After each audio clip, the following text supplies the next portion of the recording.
Hey, what is going on, guys? It's Mace here bringing you a BDO reboot video.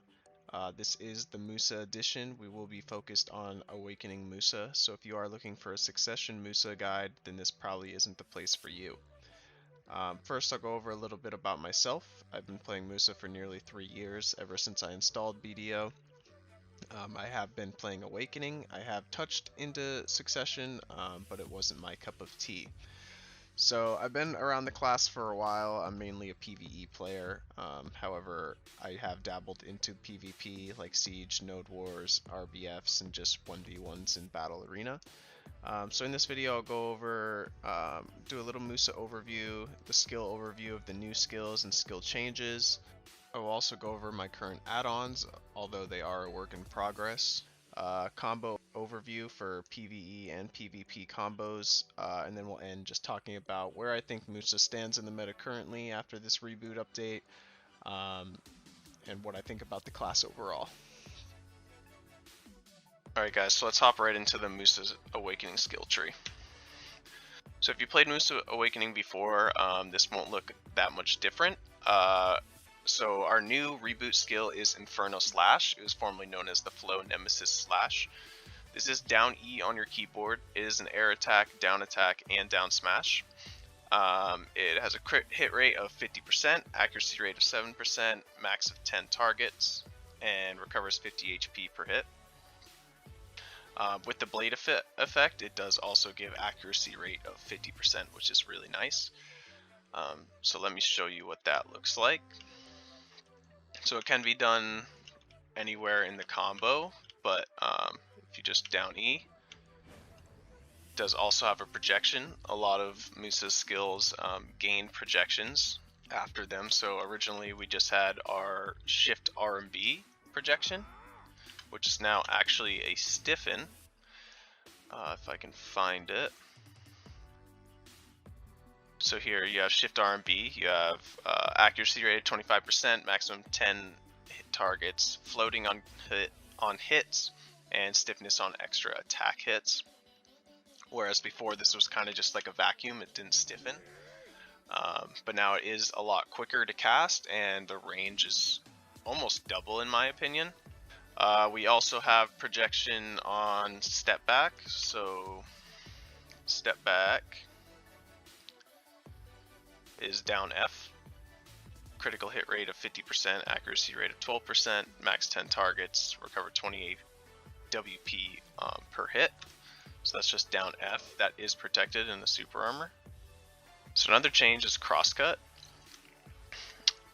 We got some PvE buffs and some PvP buffs as well on crosscut. The number of hits has decreased on cooldown. The critical hit rate is plus 10% for 10 seconds on 2 spin attacks, so when you spin twice. And you also get that projection. Another change is Fiery Angel, so forward F. If you go into here, it is critical hit rate plus 100%, accuracy rate plus 10%, and maximum of 10 targets. It is a super armor when using a skill. Before it was not a super armor. And it is floating on hits in PvE only. Before the reboot, this was a floating on hits in PvP as well, which was super nice to engage. But unfortunately, it is only PvE. But now, in the PvP side of things, collision is turned off, so you have no collision while moving. So if you are fighting someone, you can use it to get behind them and hit them with a back attack.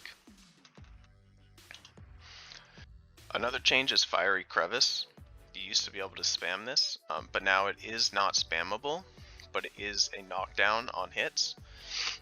Critical hit rate plus 50%, accuracy rate plus 12%, maximum of 10 targets, recovers 50 HP per hit. Casting speed down 15% for 10 seconds to your target, and attack speed down 15% for 10 seconds on your target. It is a down attack as well, so that's simply just F on your keyboard. One other big change is on Musa's Resolve.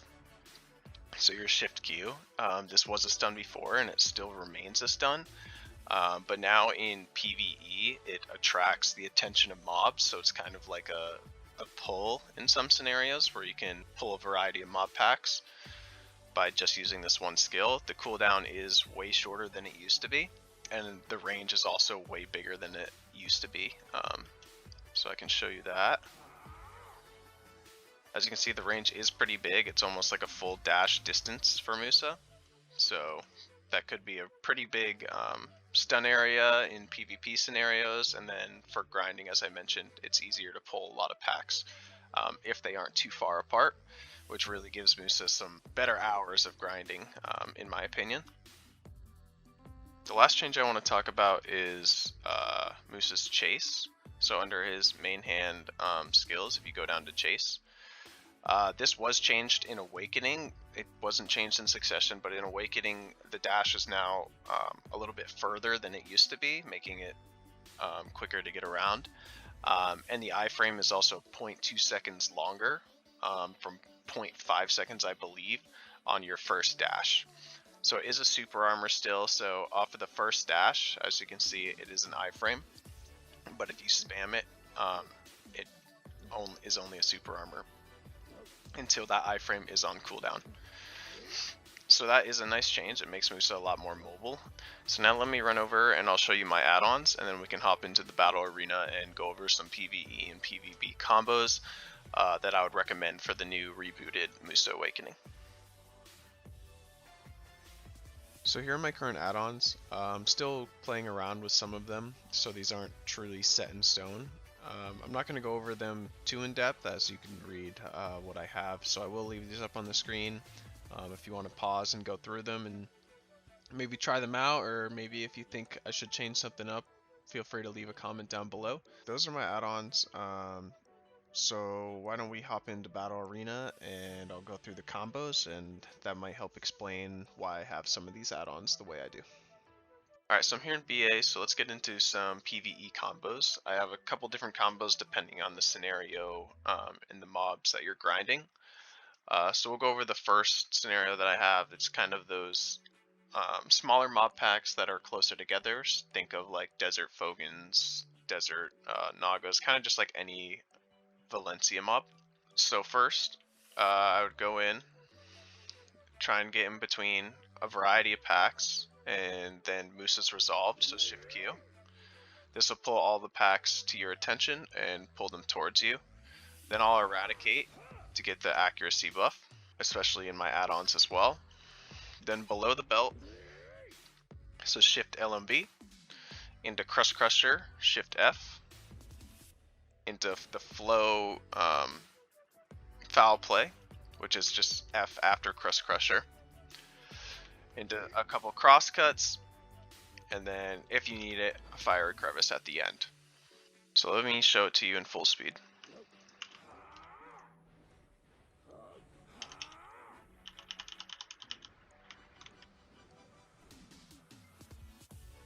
So that's one of the PvE combos that I recommend trying out. You can also replace the ending crosscut or fiery crevice with either step back, so down F on your keyboard, or the new skill, down E.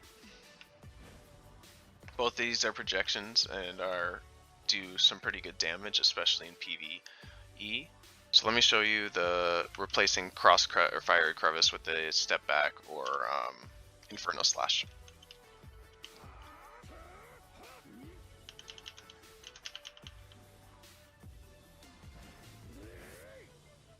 So I can see that's a lot of projections, and they do pretty good damage in PvE, so those will also help you clear PvE mobs as you're grinding. So let me go over one more PvE combo. This one, it's kind of just easier on the fingers in my opinion. And now with Fiery Crevice, where is it?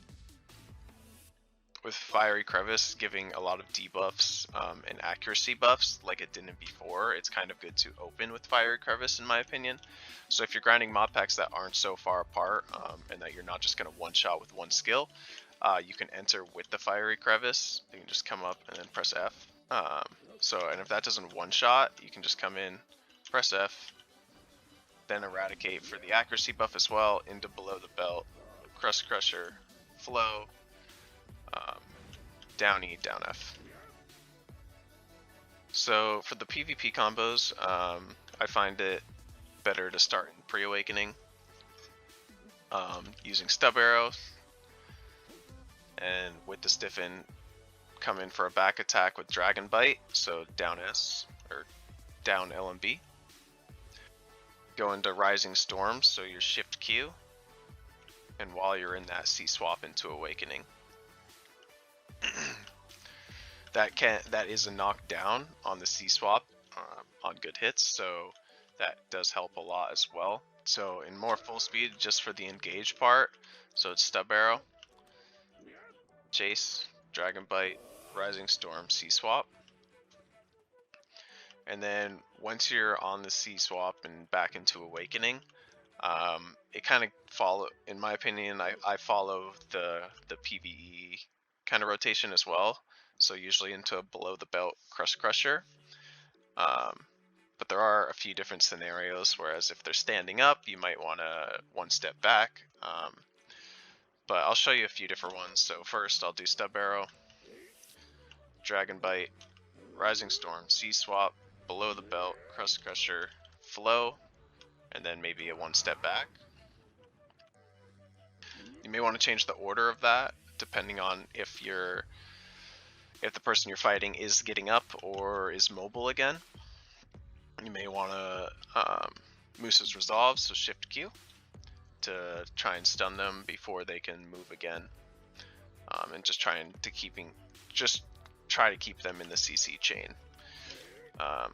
So I guess I could show a different combo of that here. So Stub Arrow, Dragon Bite, Rising Storm, C-swap, below the belt, Crust Crusher, and then the new skill. There's a few different ways you can go about it. That's just easier on my fingers, and the combo is pretty easy to remember. It's kind of just shift in a lot of different keys. But yeah.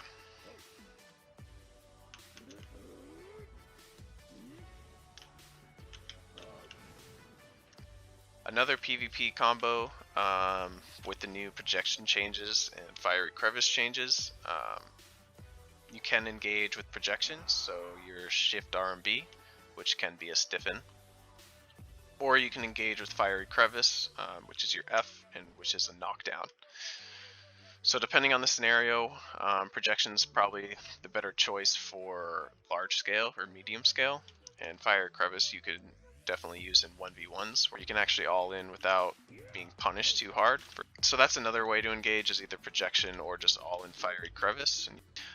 But yeah, there's some PvE and PvP combos. I will have them on the screen, as you can see. So you can play around with them, see what you like. Let me know in the comments what you like, what you don't like. Alright, so now let's recap on Musa and where I think it fits in the meta. The past couple years of Musa, he's kind of been down in the dumps. When Succession did come out, it was pretty good on Musa, except for it kept seeing an abundance of nerfs, which really didn't help the class. In my opinion, Awakening's always been more fun to grind and play on, so I've always played Awakening. So in terms of tiers, I would say Musa post reboot would probably be A tier in PvP and maybe B tier in late game PvE. Before the reboot is probably C or D tier in PvP and C or D tier in PvE. Just wasn't doing enough damage in PvE, and then just didn't have enough sustain in PvP to be a viable class versus all the block heavy and grab heavy classes in the game. But overall, I think the reboot has done a lot for Musa and made it a viable class again. I hope to see that it doesn't get nerfed in the near future, but that seems to always happen when Musa gets buffs. So I encourage you to try it out. It's definitely a fun, quick class to play and learn. It doesn't have a high skill cap, so it is pretty easy to learn in my opinion. But yeah, give it a try and let me know what you think. And in that case, I'll leave you on a little montage to show you a few clips of RBF, PvP, PvE clips, just so you can see how the class plays. Alright guys, peace.